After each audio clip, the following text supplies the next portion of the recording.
revertimos una buena parte de la reforma del 2013 y Pemex y CFE regresan a ser empresas del pueblo de México. El objetivo sigue siendo fortalecer a Pemex y a Comisión Federal de Electricidad como empresas públicas estratégicas del Estado. El objetivo fundamental de la producción de petróleo seguirá siendo el consumo nacional, no la exportación. Para eso el fortalecimiento de nuestras refinerías. Este se limitará a una producción de 1.8 millones de barriles diarios. ¿Qué plantea la reforma que hoy se va a discutir? Es que las empresas regresen a ser empresas públicas. Es decir, no es el mercado su principal función, sino el servicio público. Revertimos una buena parte de la reforma del 2013 y Pemex y CFE regresan a ser empresas del pueblo de México. Y nuestro compromiso de que van a ser empresas operadas eficientemente y que brindarán servicios, combustibles y electricidad a precios accesibles para todas y para todos. Es fácil vender la idea de que, regresando al pasado, el presente mágicamente mejorará. Para entender el contexto actual del zombie que llamamos Pemex, hagamos un repaso rápido de su historia. Fundada en 1938 a raíz de la expropiación petrolera, Pemex surge cuando el gobierno de México decretó que el petróleo nacional sería propiedad del país, indemnizando a las empresas extranjeras por sus activos. El objetivo era claro, que la riqueza de nuestro subsuelo beneficiara íntegramente a los mexicanos. ¡No se hagan que necesito dinero! Pemex logró consolidarse como empresa durante la Segunda Guerra Mundial.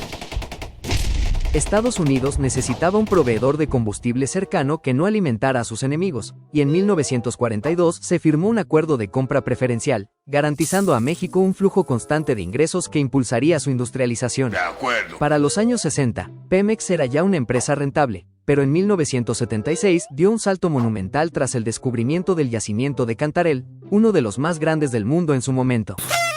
Cantarell llegó a aportar el 60% de la producción total de la empresa, transformándola en lo que muchos llamaron la palanca de desarrollo de México. Está bueno. En su mejor momento, Pemex llegó a financiar hasta el 30% del presupuesto nacional, cubriendo gastos en escuelas, carreteras, hospitales y prácticamente cualquier proyecto que los políticos en turno decidieran. ¿Me estás asaltando? Sin embargo, ese fue precisamente el problema.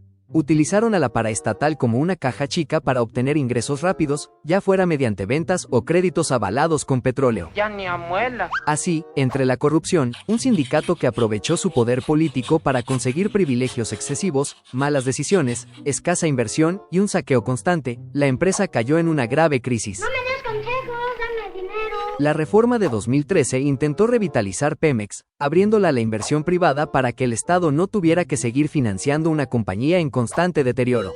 El plan parecía funcionar de forma moderada, hasta que el empeorador introdujo sus ideas nacionalistas, las cuales resonaron entre sus seguidores y contribuyeron a su ascenso al poder.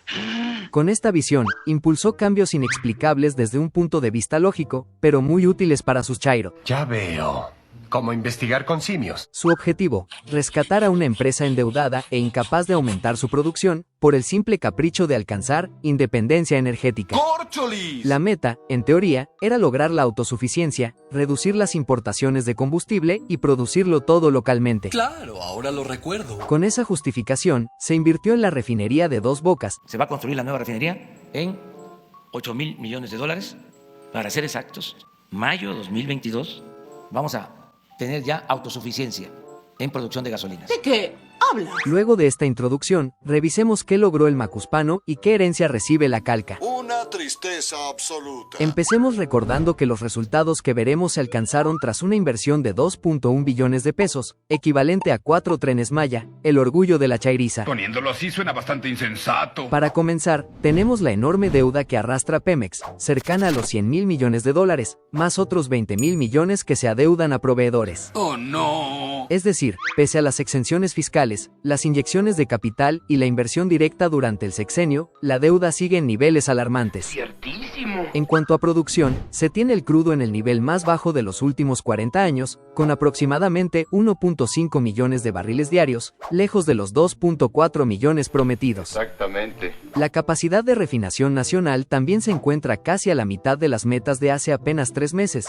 lo que implica que aún se importa una gran cantidad de los combustibles que se consumen en el país. Mira más. Además, Dos Bocas sigue sin operar, y por si fuera poco, el combustóleo, un subproducto difícil de vender, es lo que más se genera en las refinerías nacionales. Me estás poniendo nervioso, hombre. Aunque la producción de combustibles aumentó durante el sexenio, esto no necesariamente es bueno, ya que cada barril refinado genera pérdidas significativas. Mira lo que nos dejan tus mensadas. Solo en este año, Pemex ha registrado pérdidas por 483,000 millones de pesos en esta actividad, un monto equivalente a todo el presupuesto destinado a los sistemas de pensiones del bienestar. Válgame Dios. Pese a esto, increíblemente se plantea reducir la exportación de crudo, una actividad rentable para Pemex, en favor de más refinación nacional. Deja ver si entendí. Este año, cambiamos el obtener ganancias considerables en exportaciones por casi nada en ventas internas. ¿De veras? ¿Qué negocio podría sostenerse bajo estas condiciones?